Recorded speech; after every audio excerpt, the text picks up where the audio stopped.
Okay. Welcome everyone to the Grand Multi-Literacy event. During this event, we talked a lot about how children's languages or resources that we can better learn if we use all of them.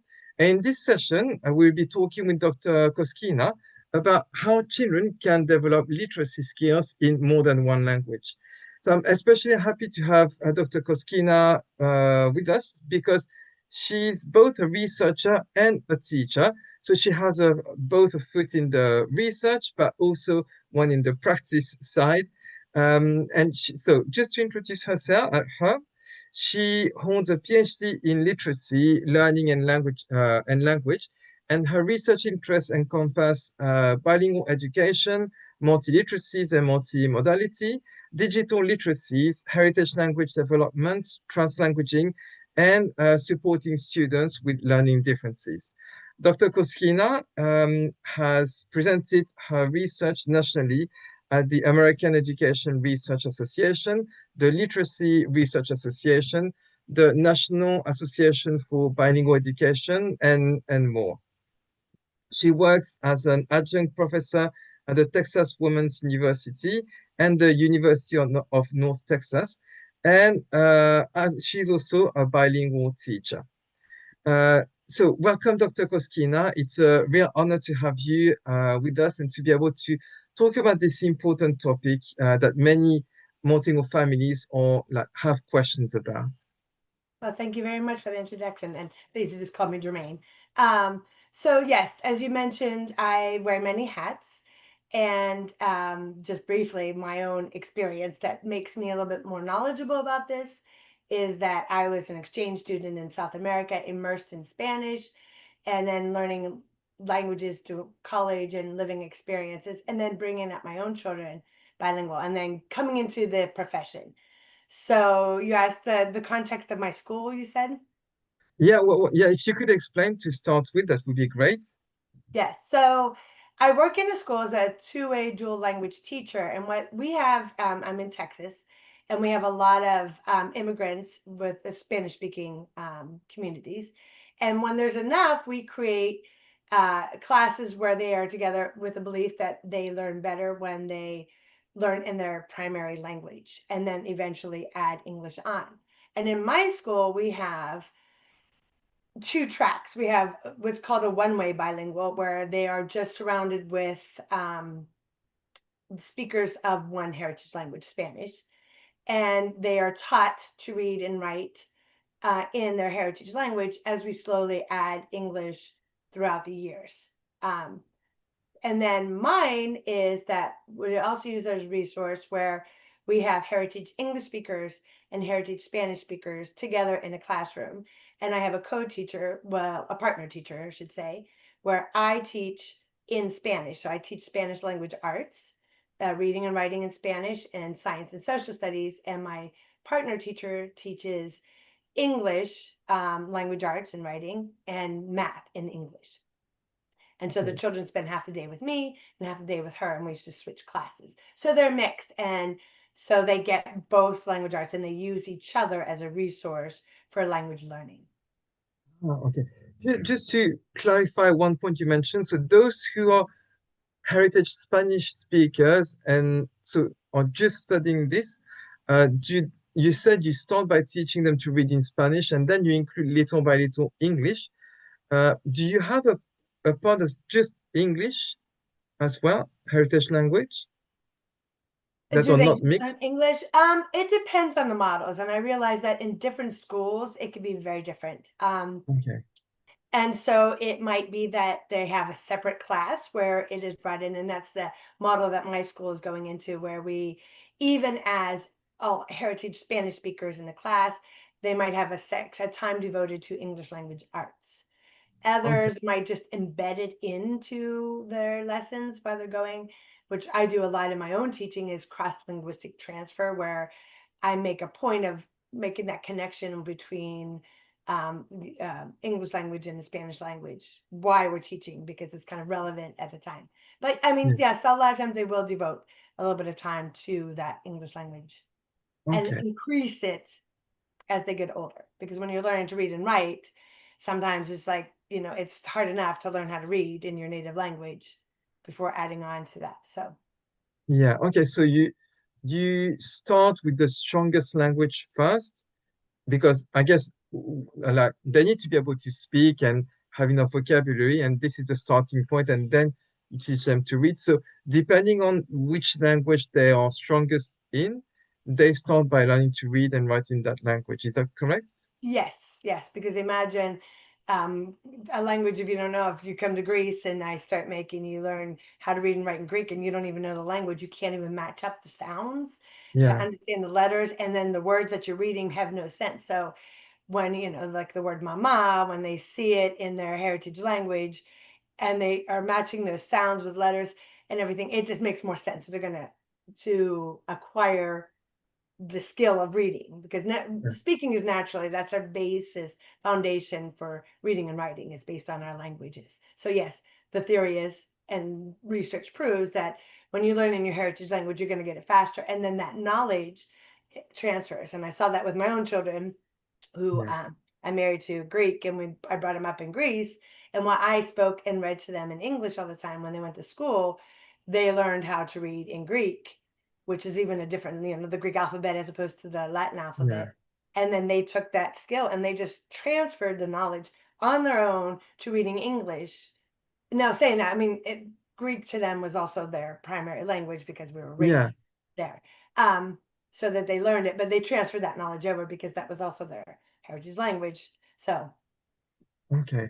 So I guess because there are many parents who are asking often, um, like they're raising their children in one language, but they go to school and it's another language, and they wonder, so when do I start teaching my language, or like the written language? And like, is it before they learn in school, at the same time, or after? So I guess what I take away from what you said is that uh, if they can speak it well, you can do it like, anytime. yes, you can do it anytime. I do believe that it's wonderful to start. I mean, I started reading books to my children from birth, and reading Yeah. that and exposing them to that and speaking it. And anytime they have that system to opportunity to view the writing system is great. But just even orally communicating and sticking to that heritage language in the home and never going back and thinking that they need to learn English. Um, they're exposed to that from an early age. And so when they go to school, I remember thinking, not myself, not knowing, when my son was like, teach me English, I thought I was going to confuse him. So I said, no, you just need to learn to read and write in Greek first. And so he just taught himself using the books that I read, because it made sense to him and he understood that essentially reading it's a symbol, right? So this symbol represents a sound. And so he learned that one-on-one connection and putting syllables together. And then he just transferred that. So, hey, I know that word, and these are similar sounds or letters, and just taught himself to read. And all my Wow. children did that. Yes. So, Oh, wow. On because their he own. understood the writing and reading system in Greek, he was able to transfer that knowledge. So, it's a transfer. So, yeah. And I find that even now with my bilingual students, they learn how to read in Spanish, and then they just teach themselves because they're exposed to so much English.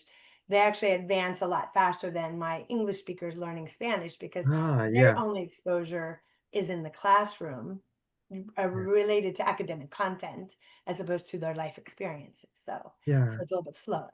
Yeah, it's really like exposure is so important. Before we even start the journey, we need to expose them. And it's like I always have this image in mind, but when my children were little and when we were going on the bus or anything like that, when they started to be able to read, they were very excited to try to decipher everything written around. So I guess having things around is helping a lot. And for families, maybe it means that, like you said, we can read with them, like have books at home and expose them to even to the way the written language looks like. Yeah, Mhm.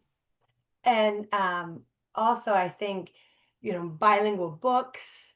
So I have some great, so a mutual friend of ours is Elisavet Arkolaki, yeah, has some great books where they have both languages. And so I use those, and I've taught parents how to use them with their kids, where you expose them using their native language as a base and a foundation. So I have them read in their first native language and then go to the bilingual part of the other language and learn to read that as well. So it makes a lot more sense. And I can read along with them before they can read, or, support them or the parent if they know it. And so they start to make that contrastive analysis of like, wait, I recognize that word, and here's the sentences, and why is that backwards? And so just exposing them and bridging those two languages helps also increase the facility, and the help them to learn more quickly, internalize that as languages and Okay. vocabulary, build their vocabulary.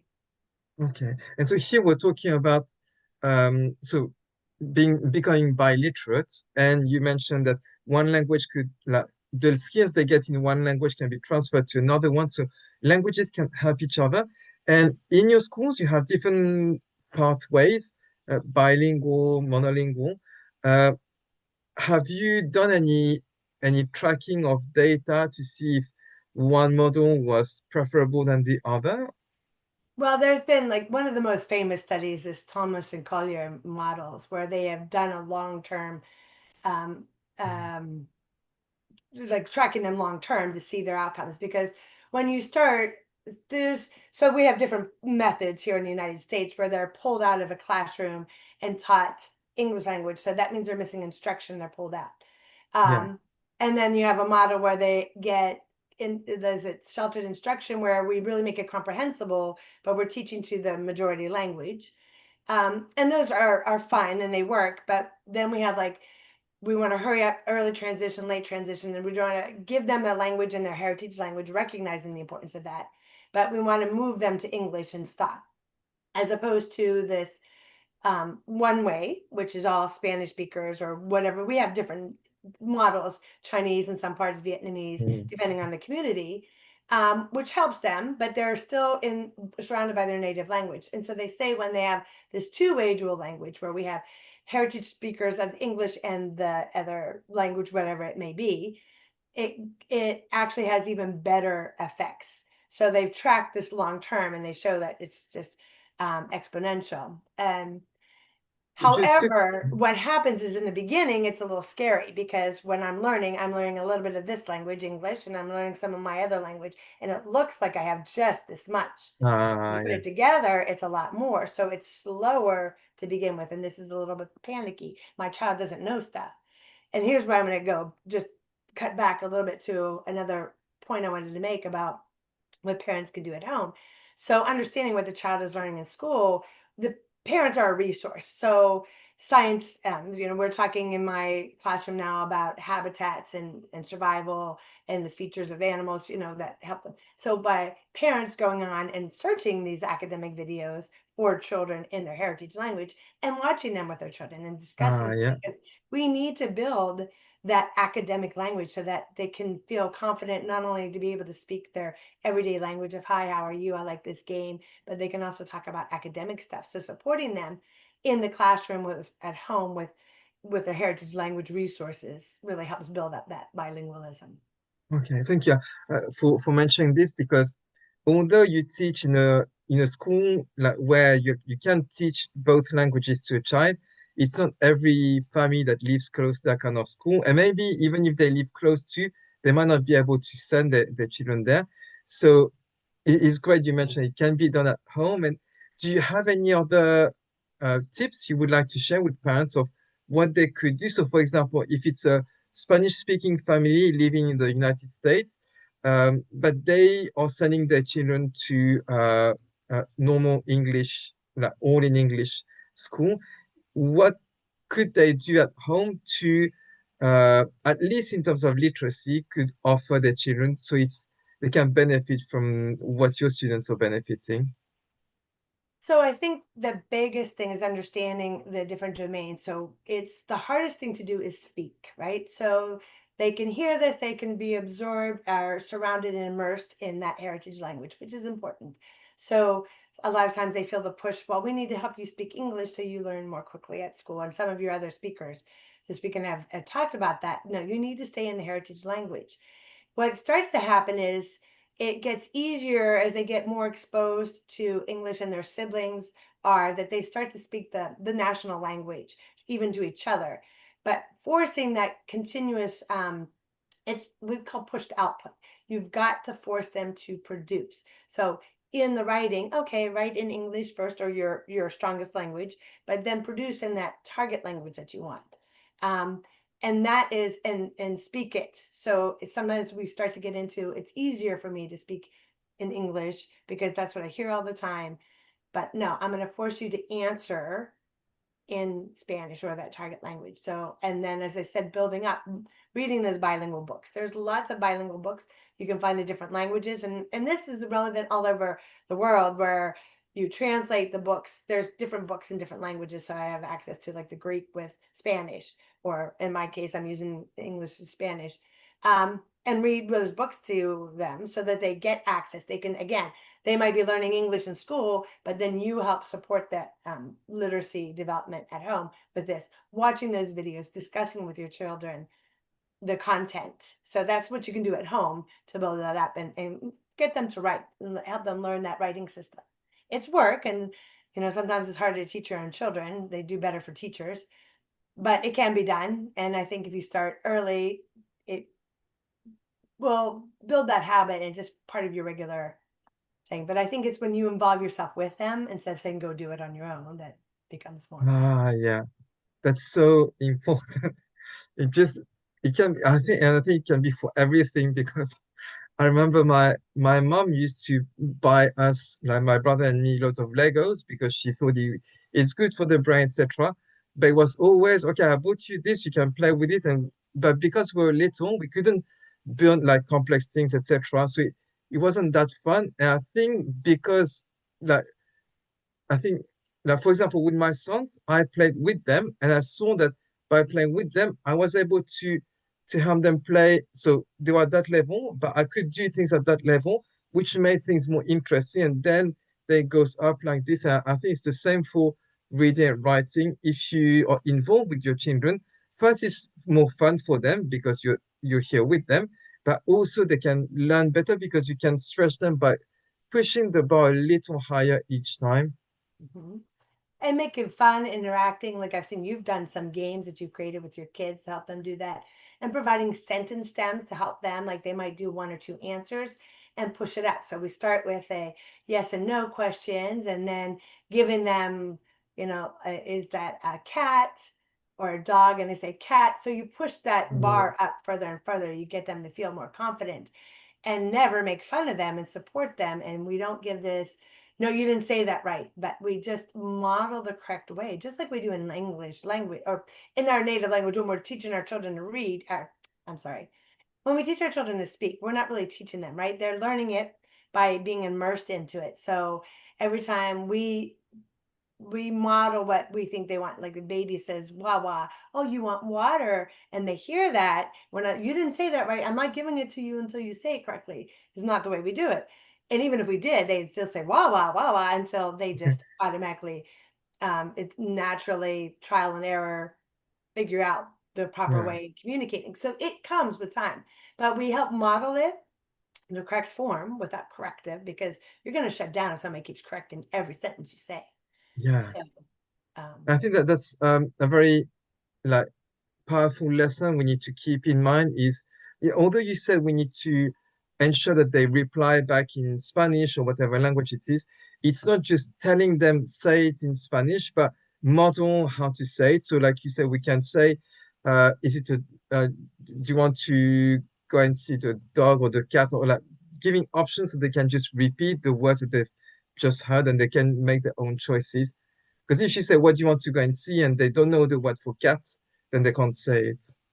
yes, and so I will say a lot of times I have a lot of children that are bilingual, and it's the receptive part. They understand everything. They really struggle, and it's a hard concept to explain. It happened to me where when going abroad and only being exposed to Spanish, all of a sudden I couldn't pull up my English vocabulary. I could understand it and read it, Oh, but it was very difficult to say it, and I don't know how to explain the phenomenon.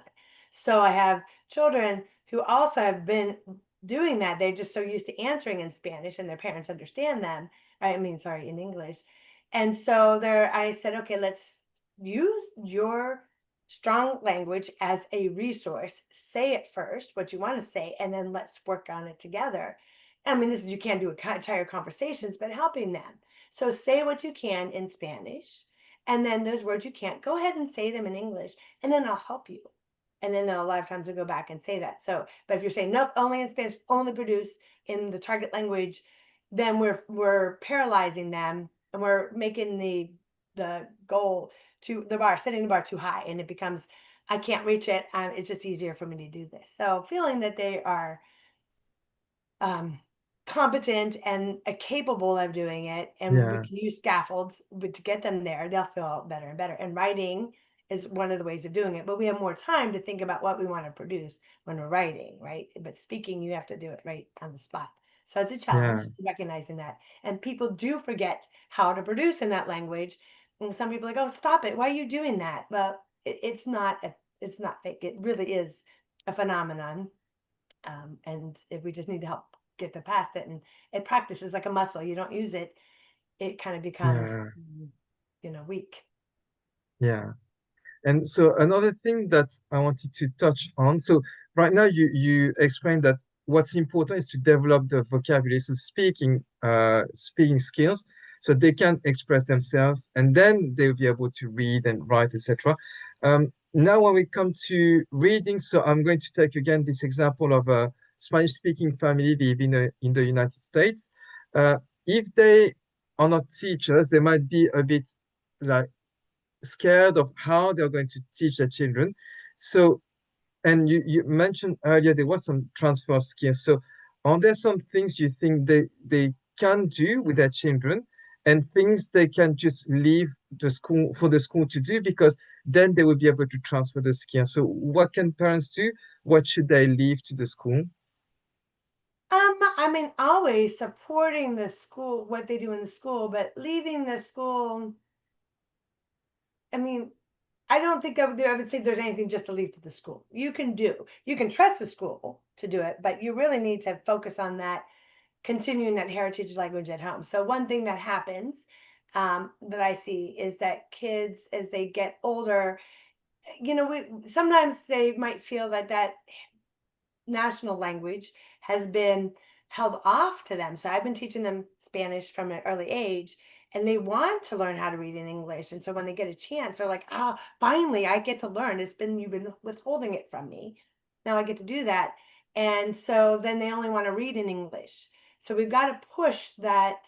Um, I don't want to tell my students, no, you cannot read in English. This is a Spanish class. I want them to love Hmm. all literature, but it's pushing them you also need to read in Spanish. You need to keep developing that. No, I already know Spanish. You're in second grade. You know some Spanish. I am still learning words as an adult, right? And so we need to keep pushing that, and we get that through our reading. So it's creating those spaces where I'm not going to withhold the English from you. It's great to read that. But then look, you can take that same book and we can read it in Spanish now. And you already know that concept. So I also have digital resources are fantastic. So I have students that might not be able to read in English. They can listen to audiobooks or books online. Um, but they also can get that information in Spanish and use that translanguaging, using all their linguistic resources and the available technology to internalize the information that they're getting, and then they can produce it. And I try to get my students to produce bilingual books, write in the language you're most Ah, comfortable with, but then produce in the other language as well, so that you are continuing to push out. ah. So that's Yeah, what we parents need to do at home. So whatever they're learning at school, find out and then take that along and help them produce that vocabulary at home and use the vocabulary. okay, thank you. Just out of curiosity, you said you asked your students to create bilingual books. Are you by any chance using Elisavet Arkolaki's books as examples, or is it something completely different, like reading and writing?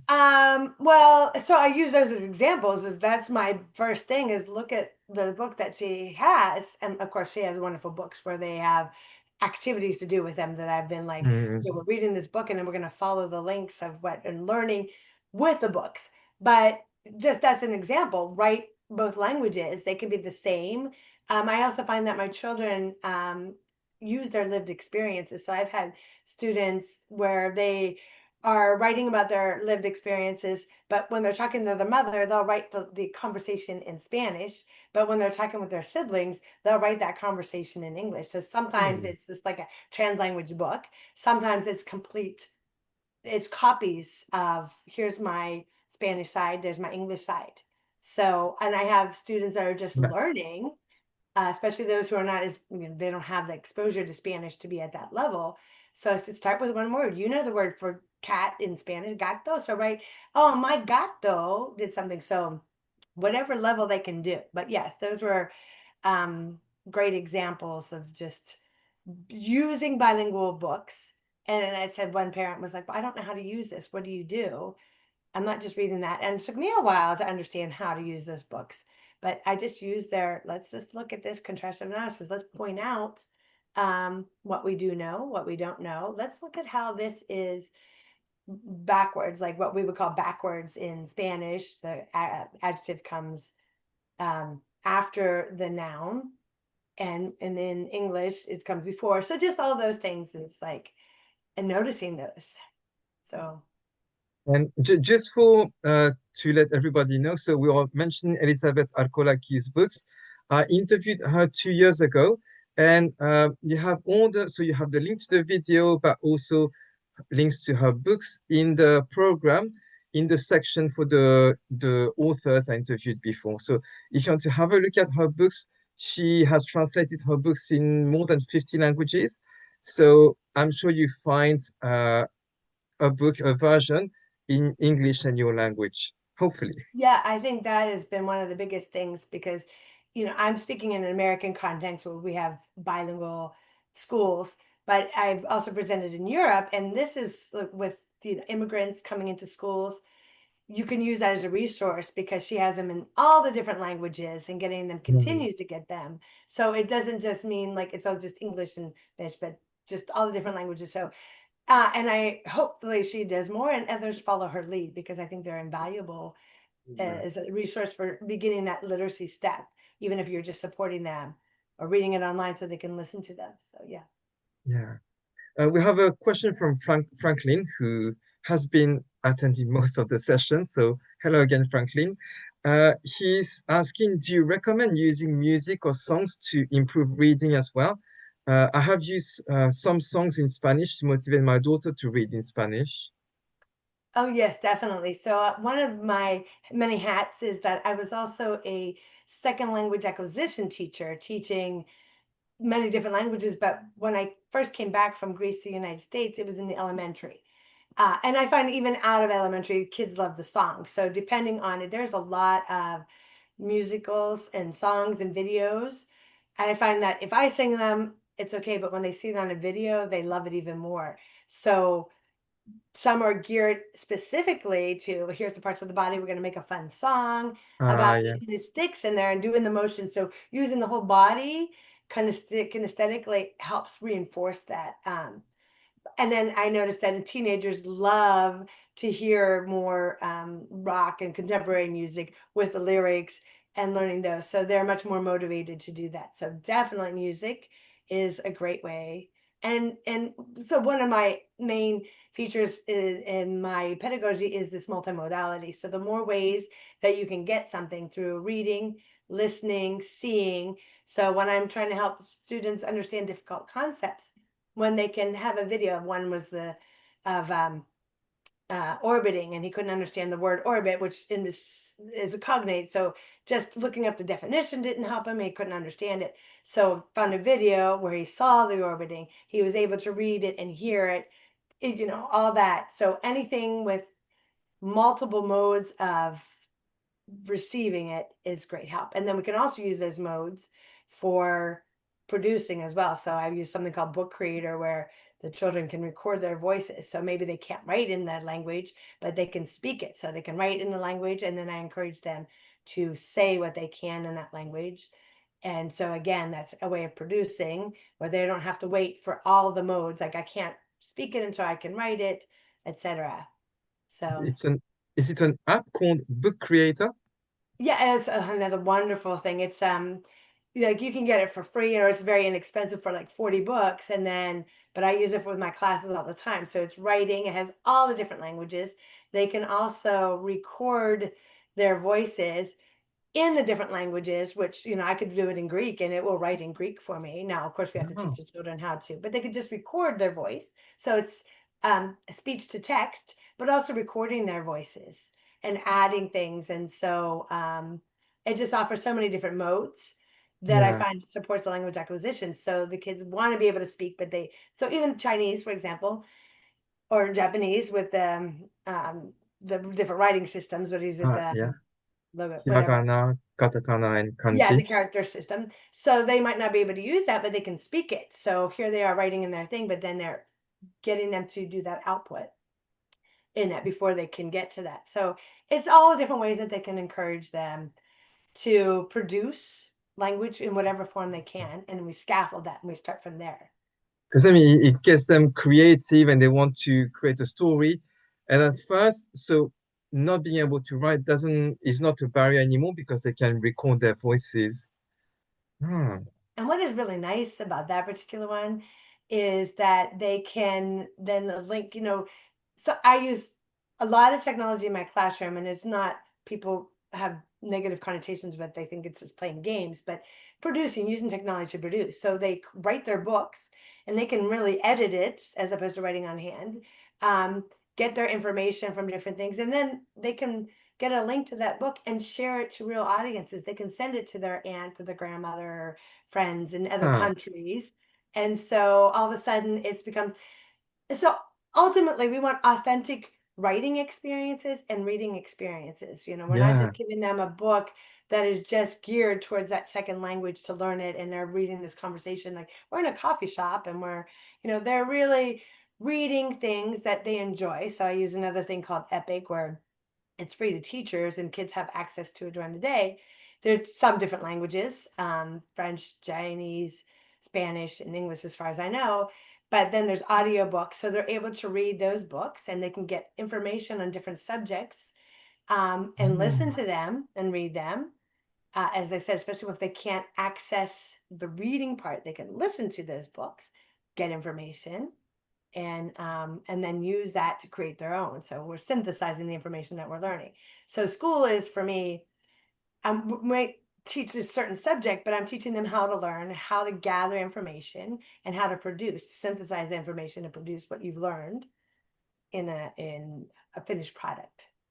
okay. It would be great if after you could give me the names of all these apps you're using in class, so I can put them in the description, and then that way, Yeah, I mean, I did have like, man, maybe this would be now the time to share. I have um, some just a few examples of yeah, some of those things that I'll show very briefly. yeah, Yes. Okay. that would be great. Yeah. Yeah. So let me get this up. Whoops. So right here is the, We're in your Google on your Drive. yeah, hold on a minute. I'm trying to get this up. Whoops. Why isn't that coming up here? Sorry about that. Um, Oh, yeah, I think we see your whole screen. Yeah. Okay. yes. You see it? Yeah. Yes. So just go very quickly Yeah. through. Yeah, here's just a very quickly this research study. So the blue line up at the top shows the two-way Ah, dual language as they go across the grades by 11th grade, our long-term achievement, where this pullout actually starts to go down. But anyway, going could through you some of the, sorry, could you explain to us the different so you had two-way dual, one-way dual, latency. What do so they the mean? pullout is this first one that just, they're pulled out of class and this content learning. Then this Mm, purple one right here is where they're getting structured, like we're making it comprehensible while we're teaching.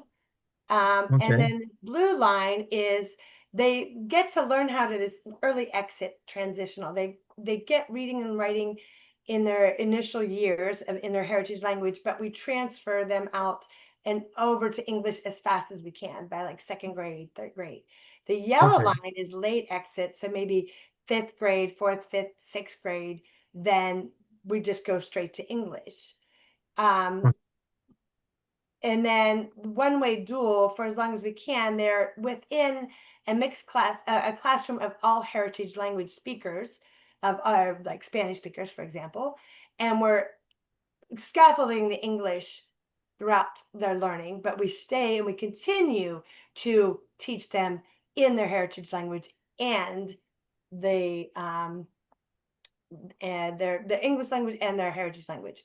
But the two-way dual, and then there are some critics of it because sometimes we say that we're using our heritage language speakers as a resource for English speakers to learn. But it is, I find that they do use each other to build off their language. And so they do have the highest achievement across. But as you notice in the beginning, they all start kind of low. And that gets a little scary because they're not learning Yeah. as opposed to somebody who's learning in their primary language throughout their entire educational career. So they have to build their two separate vocabulary banks, go a little bit more slowly until they become one. But for the two-way dual, do you think it's also because children interact with each other, play with each other in different languages, that emotionally they're more involved, so they learn better? Yes, they're emotionally involved. They have is somebody that helps them, support them in bringing up that. So I don't understand that. Can you help me understand this? So they're helping them understand Ah, the content. They're interacting in that language. And so each takes turn being the expert in the classroom. So instead of when they're like, oh, those are the Spanish students and we're the English students, now we're mixed. And oh, you're the knowledgeable other in this. Can you help me? And so let me help me write this, help me speak this, help me understand that. ah, So those two, and then I personally will point out the language. So, for example, edificio is the word for building in Spanish. Well, that is a very, like what we call a tier two, a little bit more sophisticated vocabulary word of edifice, which was not something that we use. So, pointing out when we look at understanding our words, um, and my own learning of Greek has helped me tremendously of understanding the meaning of words. yeah, So widen my vocabulary. And so when they learn these two languages together, I think that they really, and in the program, when we're learning that also, it's across the board helps both the English speakers, the heritage, the both language groups that are involved in the program. yeah. Okay, thank you. So yeah, going out. So, just some of my strategies, authentic literacy practices that I mentioned, like reading books for pleasure. And I really Mm, try to make it that they have access to books that they're interested in and not, oh, well, you can't read that yet. If they can't read it, I have the kids read together and maybe one person's reading the book while the other one just listens. Um, but it's something that they enjoy. I allow yeah, them to use their entire linguistic repertoire and then push them to use it to to produce later on, right? yeah. In the target language. So Oh, they're my digital tools, multiple modes, and use the family and community as a resource. So going to some of my mm, different resources, like right here is a video or some pictures of the kids doing just contrastive analysis using audio to describe in the bottom picture here what they could not write in English, they could say or in yeah. Spanish, and just the different epic books. But let me go very quickly. So here's some of the tools. So also we have to Oh, understand that children need help to understand how to use the digital resources. So I showed them the different modes that are available and how they might want to use them. And then I let the children choose what is that they have to become, they need to be taught explicitly how to use these. So there might be video and how can they access, why would you want to use that video? Instead you can't read it because they might just say, I don't know English, I'm not going to watch this or read this. oh, And just how we even have Google Translate. So those are some of our librarians here curate a whole system of tools that we can use. I don't know if that's over in the way it is in Europe, but then I have children making their own. There's some of the digital tools from um, Book Creator and so some other things, the comprehensible input, so that they can understand it even if they can't read it, and then create their own. So these are just all different ways that kids use the digital resources. They have epic books that they're listening to in different languages. They're going to what we have at Pebble Go to research. They can listen to it in English, then in the same things in Spanish. So they go back and forth, taught them how to use Google Translate so that they can not just put the word in English because they don't know in Spanish, they can go find it and push them to, yeah, you don't know that word, then let's learn that word and add it to your writing. So these are just some of the, and there's some of, as I said, Elisavet Arkolaki's books, Yeah. and some of the ways I've used it we've just used the books read bilingual. I read first in majority in the language that most people don't understand. I read it in their language first, so English, and then we went to Spanish, and then we just explored all the different links on there. So I show them. I needed to explicitly show them how to use bilingual books. Yeah. So just Oh, different ways, multiple modes. So, and there's some of the books that my second graders have created. oh wow. Yes. And these are second graders, 7, 8-year-olds. So I use the media as a form of, or digital literacy is a form of them creating their own. So I teach them how to learn, and then I let them research topics relevant to what we're studying on their own. So, historical figures, she chose Amelia Earhart on the bottom, and she's created her own, found pictures of her, wrote her books. We have timelines, even, yeah. So these are just the way the kids were able to get more information. And I think not just drawing them, but they researched them. So like where jaguars live, she went and researched that information, got pictures of them. Yeah. So, Mm, yeah. wow. That's great. Yeah. And then I'm going to show this the very last one. These, sometimes we neglect this constructing metalinguistic awareness. So sometimes that bringing that contrastive analysis to the languages, and I do a lot of this in my classroom, learning, for example, adverbs. My children, my students become hyper cognizant of adjectives and adverbs now. And so, like when I said, well, the majority are mente and ly in English. So then they're reading and they're like, oh, wow, I Mm, found an adverb. I found an adverb. And oh, why is this like this? And why do we put that accent? And how did it change? And so when they studied that, they're like, wait, oh, wow, I see this. And, they tend to, take on the syntax of the heritage language, the national language. So in my case, they're learning English, so they start to use the syntax of the English language when they're speaking Spanish. So instead of saying the house of my aunt in Spanish, they'll say yeah. aunt's house, and they try to use the apostrophe S feature in English, which is fine. But then I'm Yeah. going to say, well, this is how we do it. So this is how they do it in English. This is how they do it in Spanish. And we do this along the course of when we're teaching. So it's just a moment that we can really point this out. So my children are learning, the prefixes and how they're similar and different in the different languages. And yeah, so this really also expands our knowledge around the languages Yeah. when you look very closely at the language. Okay. Oh, thank you. Yeah. And yeah. So I had a question about audiobooks because we talked about different ways of learning. And I know that some parents, when they want to teach their children to read, especially to read, they want their children to read books that are written, but steer away from audiobooks. Do you think audiobooks have a place in the learning process of children? I think they do because number one, it's learning to visualize. So we have two different kinds. We have our audiobooks and we have books that you can read along. The read along books are great because a lot of times they'll highlight the word and they can follow along with it. Oh, that's what that word is, and help them keep up with the language and internalize it. Like, wait, they said this, just like maybe subtitles.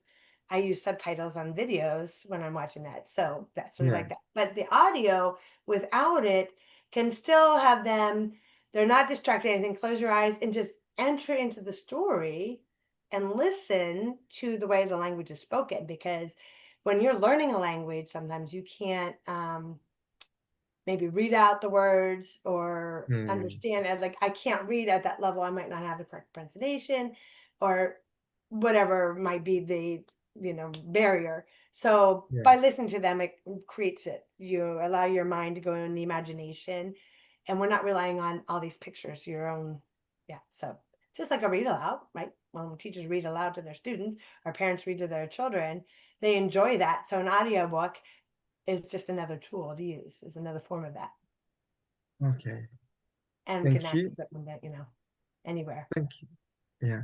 So we were coming closer to 1 hour. So I would like to start wrapping up and maybe ask you, so if a parent asks you for, I don't know, for guidance, what are your, maybe the tips you share the most with parents regarding literacy? What are they?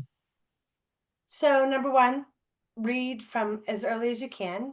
Um, and it's not easy in every country. For example, when I was living in Greece, to find books in English was not easy. And so my mother would come with a suitcase full of books for me in that heritage language, so that I had them all around the house.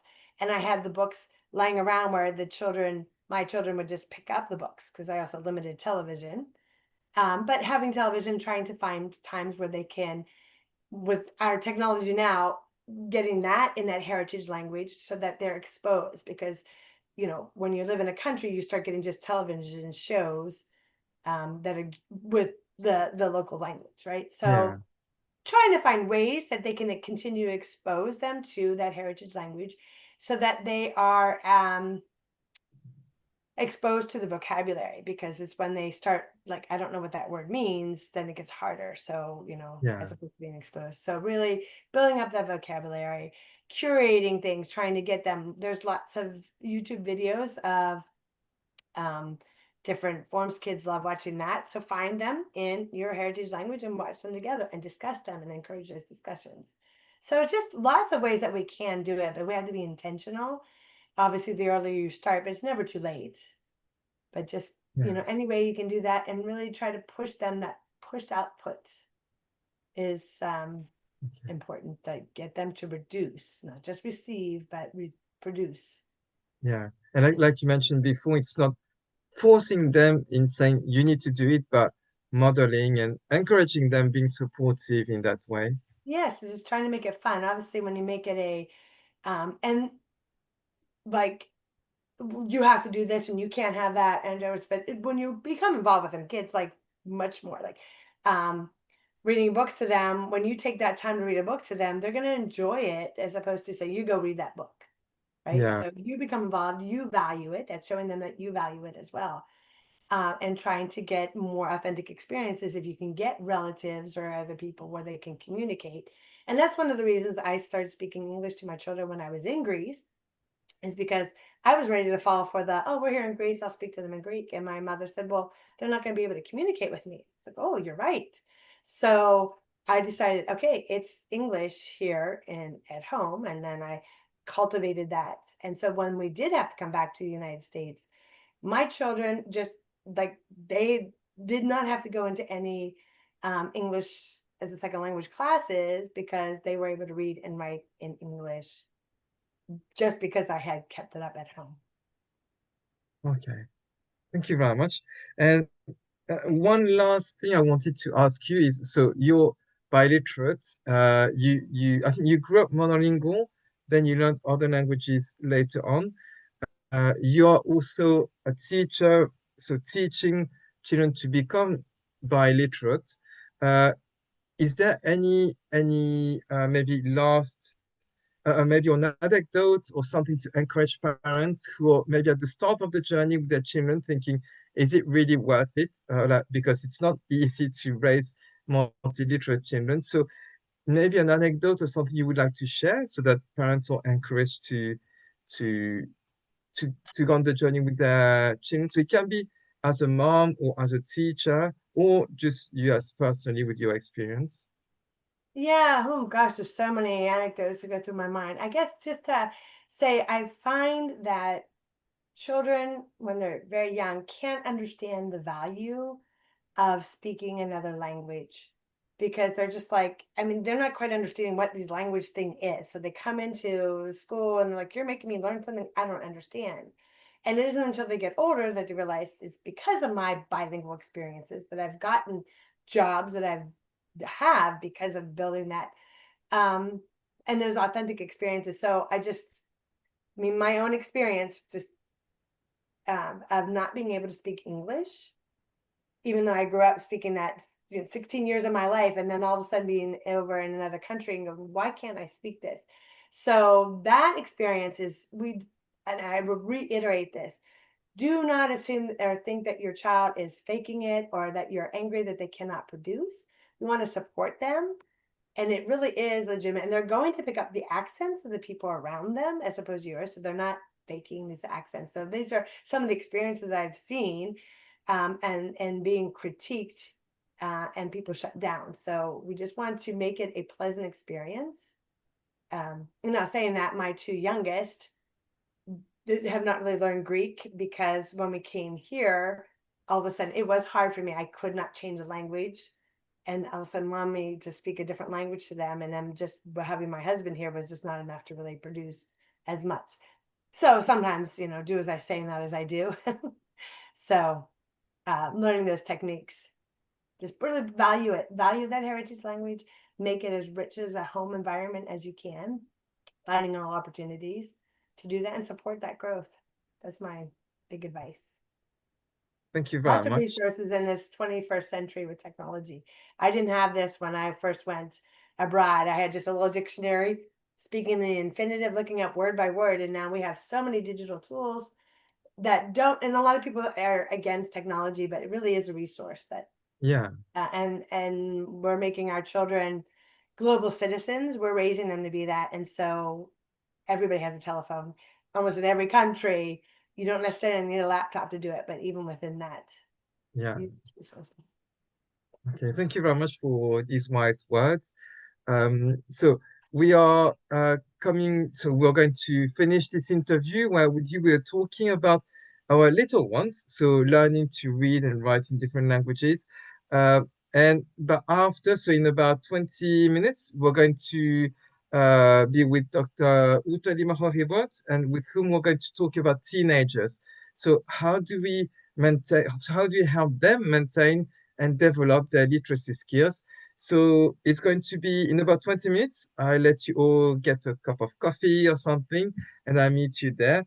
Thank you very much again, Dr. Koskina, for being here with us and sharing your experience as a teacher, but also researcher and mom. Yes, thank you very much for having me. Wonderful experience and a wonderful event that you put on. I'm enjoying every one of these interviews you're doing. So thank you. Thank you very much.